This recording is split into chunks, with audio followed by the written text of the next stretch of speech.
Assalamualaikum semua. Hari ini Akilah nak bentangkan tugasan syariah yang bertajuk Al-Ibadat Bab 4. Iaitu bab 4 ni ialah solat sunat hari raya. Pertama sekali Akilah nak terangkan dulu maksud solat sunat hari raya. Okey, solat sunat hari raya merupakan solat sunat yang didirikan secara bersendirian atau secara berjemaah, biasanya di masjid pada awal pagi hari raya Aidilfitri dan hari raya Aidiladha. Okey, kita pergi kepada takrif dulu. Okey, takrif ni Akilah ambil daripada buku teks syariah. Okey, berdasarkan buku teks, takrif dia lughatan. Okey, jom kita tengok lughatan apa dia.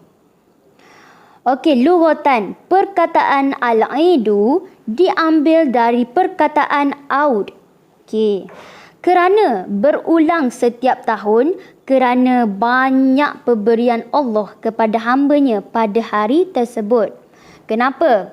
Kerana kembalinya kegembiraan dengan kembalinya hari tersebut. Okey, dari segi sudut syarak, solat 2 hari raya ni ialah solat yang dilakukan pada hari raya puasa dan korban dengan cara tertentu. Seterusnya kita pergi kepada dalil. Okey, dalil solat sunat hari raya terbahagi kepada 2. Yang pertama, firman Allah iaitu qauluhu ta'ala. Fasolli li rabbika wanhar. Ayat nombor 2, surah Al-Kawthar. Jom kita tengok apa maksud dia. Okey, maksud dia, oleh itu, kerjakanlah sembahyang kerana Tuhanmu semata-mata dan sembelihlah korban sebagai bersyukur. Manakala dalil sunat hari raya berdasarkan hadis dari Abi Sa'id Al-Khudri yang menceritakan Rasulullah sallallahu alaihi wasallam pergi ke musalla pada hari Aidilfitri dan Aidiladha. Perkara pertama yang dilakukan ialah solat. Kemudian, baginda berpaling menghadap orang ramai yang masih duduk di dalam saf mereka. Lalu, baginda memberikan nasihat dan menyarankan kepada mereka. Jika hendak menghantar pasukan pejuang atau menyampaikannya apa-apa arahan, baginda akan membuat keputusan dan mengarahkannya pada masa itu. Selepas itu, baginda bersurai. Riwayat Al-Bukhari dan Muslim.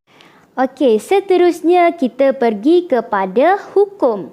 Hukum solat sunat hari raya. Mazhab Syafi'i dan Maliki menghukum solat sunat hari raya ni sebagai sunat muakkad. Okey, sunat muakkad tu apa? Okey, sunat muakkad tu bermaksud sunat yang sangat dituntut. Kenapa dia sangat dituntut? Kerana Rasulullah sallallahu alaihi wasallam tidak pernah meninggalkannya semenjak ia disyariatkan sehinggalah baginda wafat. Okey, pelaksanaan solat ini digalakkan secara berjemaah sebagaimana yang diriwayatkan dalam hadis Sa'id Al-Khudri.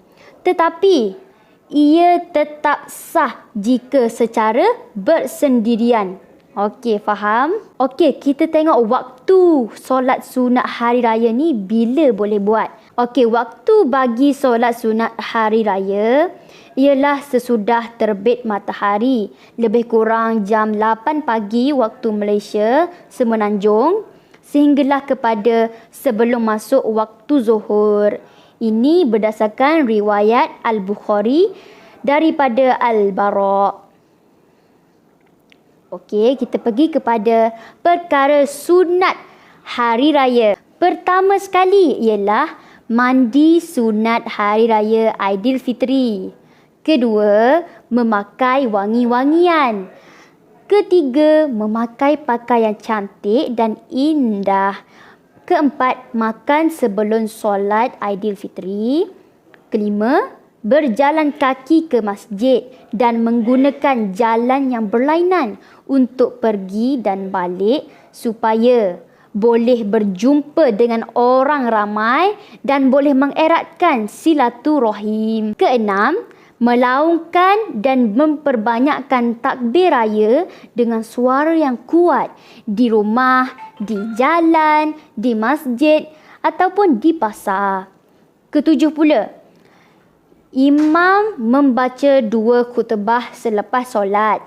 Kesembilan pula, menunaikan solat sunat Aidilfitri. Ke-10, berziarah dan merapatkan ukhuwah sesama Islam dan bermaaf-maafan. Ke-11, mengucapkan selamat Hari Raya Aidilfitri. Ke-12, bergembira pada Aidilfitri. Seterusnya, kita tengok tata cara menunaikan solat sunat Hari Raya Aidilfitri. Okey, rakaat pertama dimulai dengan lafaz takbiratul ihram dengan menyebut Allahu Akbar disertakan dengan niat di dalam hati.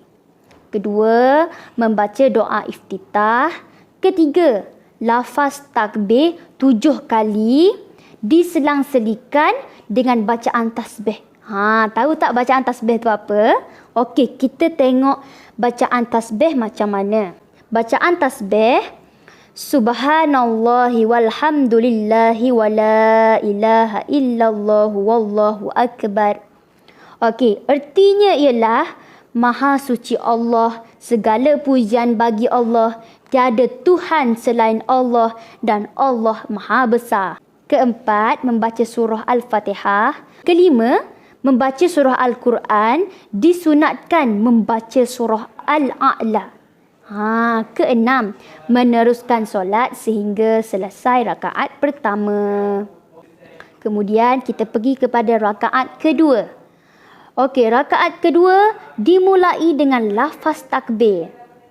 Okey, kedua, lafaz takbir 5 kali diselang-selikan dengan bacaan tasbih. Ketiga, membaca surah Al-Fatihah. Keempat, membaca surah Al-Quran. Disunatkan dalam rakaat kedua ni membaca surah Al-Ghashiyah. Kelima, meneruskan solat sehingga selesai rakaat kedua. Keenam, memberi salam. Okey, selepas solat tu, imam disunatkan membaca 2 khutbah. Okey, faham setakat tu? Okey, makanya habislah bentangan Aqilah. Jadi, terima kasih. Semoga bermanfaat kepada semua. Sekian dulu dari saya, Wan Aqilah Sofia binti Wan Muhammad Noor. Assalamualaikum warahmatullahi wabarakatuh.